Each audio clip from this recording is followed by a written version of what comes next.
Morning, everybody. As you can see, I got a couple glue ups here that I did last night.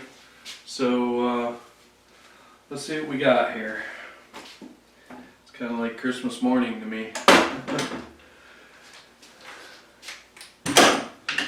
This here is a cutting board that I'm putting together.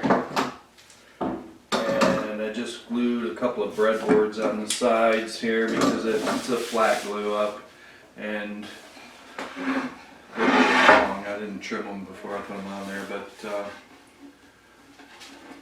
I just want to make sure this thing doesn't cup on me being so thin. It's just some scraps I have left over and of cherry and some maple, so we'll work on that today sometime and set that aside.